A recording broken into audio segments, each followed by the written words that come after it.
Seja muito bem-vindo, seja muito bem-vinda a mais um vídeo no canal. Hoje é dia 27 de setembro, uma quarta-feira. E quartas-feiras aqui no canal vai ser dia da gente falar de resolução de problemas. Eu sou Roberto Sabino e a gente já analisou nessa semana o vídeo do Facundo Manes falando acerca de produtividade de comunicação.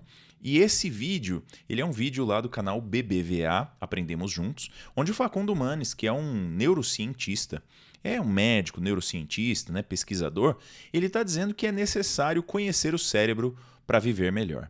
E aqui eu separei um trechinho onde tem uma pergunta que fizeram para ele, e é uma pergunta muito interessante que tem a ver com o nosso tema de resolução de problemas.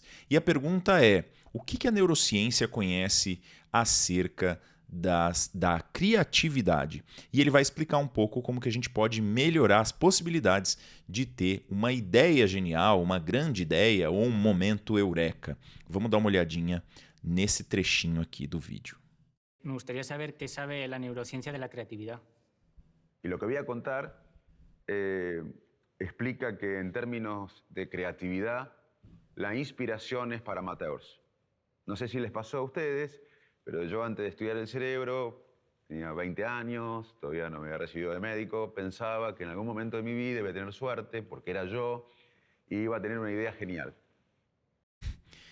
Ele está dizendo que antes de estudar o cérebro, né, ele achava que ele ia ter uma ideia genial. Por quê? Porque eu sou eu e porque eu vou ter uma ideia genial algum dia e vou fazer alguma coisa muito diferente. E depois, possivelmente, né, depois de estudar o funcionamento do cérebro, descobriu que isso não vai acontecer. E aqui eu quero já fazer um paralelo com o nosso mundo corporativo e também como que a gente pode, dentro não só da nossa vida, né, pessoal, mas também dentro da nossa vida profissional, utilizar as dicas que ele vai dar para resolver problemas e para ter maior criatividade. Então agora a gente vai passar a ver o que a neurociência pode contribuir para a resolução de problemas. No sé si pensaron lo mismo, pero no les va a pasar. A no ser que cumplan ciertos procesos que aumenten las chances de que aparezca el momento eureka, el momento ajá. El primer processo é preparação. Ele está dizendo que para que a gente consiga, né, ter essa ideia genial ou ter esse momento de uma resolução de problemas, vamos chamar assim, precisa passar por um processo. E esse processo ele vai falar aqui de 3 itens. E o primeiro deles é preparação. Agora, vamos pensar que resolução de problemas depende do tamanho do problema. Quando a gente tem um problema complexo, né, alguém que fala assim, eu vou ter uma ideia genial, fazer um aplicativo e ficar rico, né? Aquela história de filme. Na verdade, provavelmente as pessoas que realmente fizeram isso, elas não fizeram isso de uma hora para outra. Elas passaram por esse processo e o primeiro processo é preparação. E a preparação pode levar anos.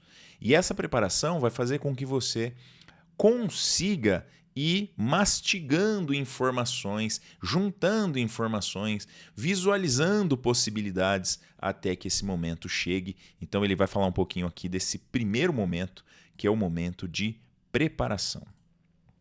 Pode requerir anos. En un área o en varias áreas, relacionados con lo que va a ser luego el momento eureka, ajá, el momento creativo, entendiendo esto como algo novedoso con significado, con sentido. Preparación es el primer proceso y requiere años, mucho tiempo. La preparación es suficiente para que aumente las chances de que aparezca el momento eureka. Es necesaria la preparación, pero no suficiente. Então aqui ele está dizendo o seguinte, que essa preparação, que pode durar anos, ela é muito importante para que aconteça um momento eureka, né? Ele está chamando de momento eureka aquele momento que você fala assim, eu consegui resolver esse problema, né? Então tinha um problema para resolver, consegui resolver. E aqui eu quero fazer já uma extrapolação do que ele está falando para o nosso dia a dia, porque às vezes você vai resolver um problema muito complexo e isso vai durar anos mesmo, né? Essa preparação. Só que no seu trabalho no dia a dia, às vezes você vai ter problemas muito mais simples. e que você vai precisar talvez de uma semana para resolver um problema, mas os passos provavelmente são os mesmos, e um deles é preparação. E aí a primeira dica que eu dou para você é, quando você precisar resolver um problema aí no seu trabalho, por exemplo, você está com um problema porque as pessoas não estão entendendo muito bem uma parte do processo de trabalho. Você deve se preparar, você deve buscar informações, você deve estudar sobre esse processo de trabalho. Você deve buscar estar cada vez mais preparado ou preparada com informações e também com experiências para que você possa resolver esse problema. Mas a preparação nem sempre, no caso, ele está dizendo assim, não é suficiente. Mas vamos dizer que nem sempre a preparação vai ser suficiente. Quais são os outros processos que a gente pode usar? Luego tiene que haber un segundo proceso que es de incubación, de pensar obsesivamente un dilema. Esto no quiere decir tener trastorno obsesivo compulsivo, quiere decir que los pensamientos obsesivos sobre un tema refrescan las ideas. Entonces, el segundo proceso para que aumenten las chances del pensamiento eureka o ajá o creativo es incubación. E agora ele está falando do processo, que é o segundo processo, então temos preparação e depois incubação.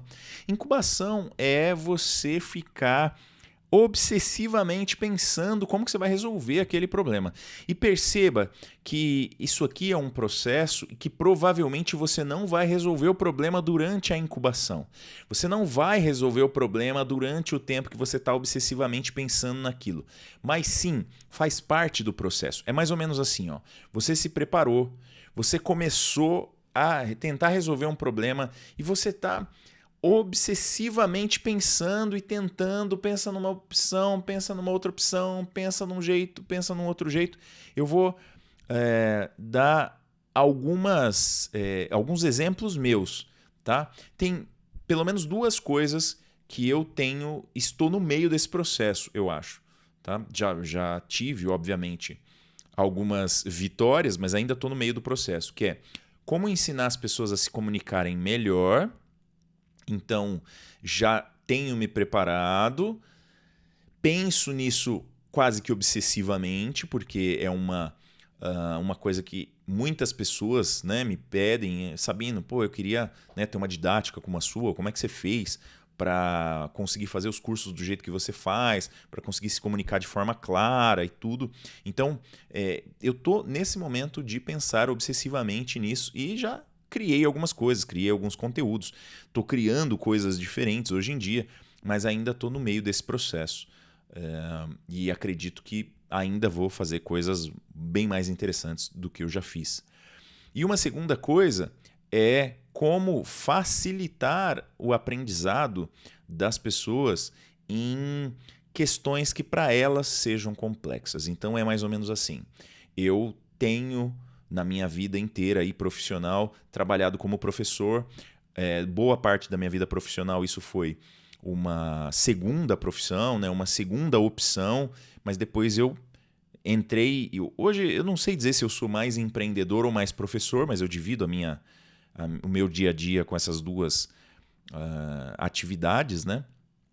Mas eu busco conseguir fazer com que as pessoas consigam aprender mais facilmente aquelas coisas que elas têm dificuldade em aprender. É nisso que eu estou trabalhando, digamos, obsessivamente.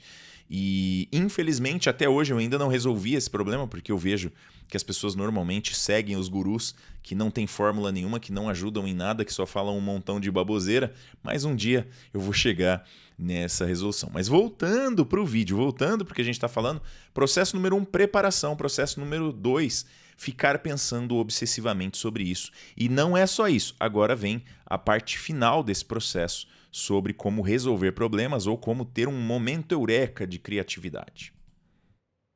La preparación y la incubación son necesarios, pero no suficientes. Luego, otro proceso es poner el cerebro en off, apagado.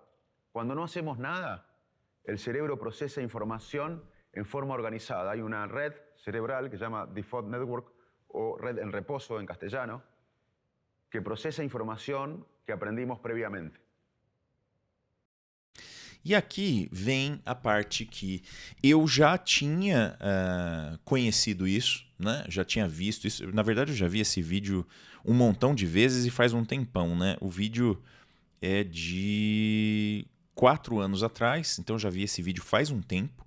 Já vi esse vídeo mais do que... Eu ia falar mais do que uma vez, mas eu já vi várias vezes, várias vezes. Às vezes eu deixo alguns desses vídeos rodando para ir lembrando os conceitos.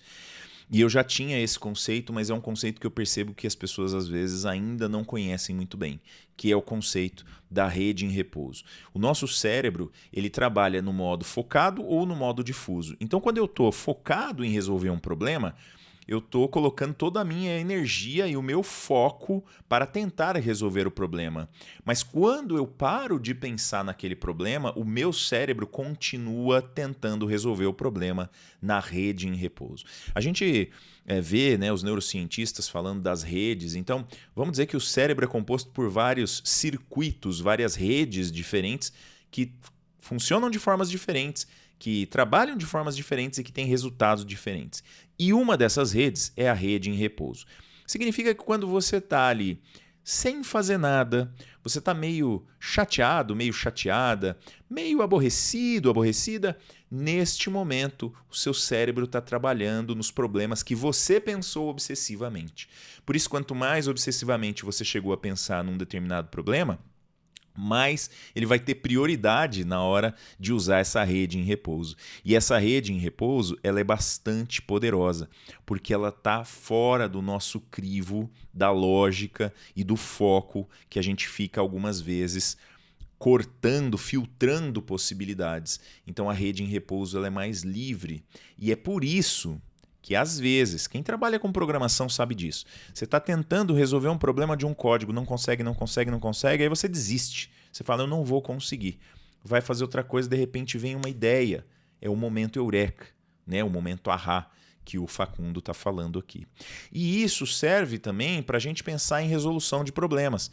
Então, eu tenho que me preparar, eu tenho que me debruçar sobre esse problema, eu tenho que focar nesse problema, e tenho que ter momento também de relaxamento, momento onde eu não vou pensar nesses problemas, momento onde o meu cérebro vai ter capacidade de trabalhar sem precisar ficar focado nesse problema. Então, nesse vídeo número 1 aqui, espero que tenham aparecido alguns insights aí sobre resolução de problemas. Mas eu queria muito que você me ajudasse a trazer aqui conteúdo relevante. Então, qual é a sua dúvida ou qual é a sua sugestão sobre resolução de problemas? O que você tem sentido no seu dia a dia que faz falta para você resolver problemas? Vamos fazer essa série de vídeos aqui e tentar trazer dicas, sugestões de como você pode resolver problemas no seu dia a dia profissional. E não se esqueça de me ajudar a resolver um problema que é meu, que é divulgar esse vídeo. Então compartilhe o vídeo, se inscreve no canal e comenta as coisas que você está achando aqui no vídeo, que a gente vai conversar um montão nos comentários aqui. Eu estou olhando os comentários, eu quero que a gente converse. Vamos utilizar esse vídeo aqui também como uma possibilidade da gente conversar um pouquinho mais. Eu vou ficando por aqui, mas a gente se vê no próximo vídeo. Um abraço.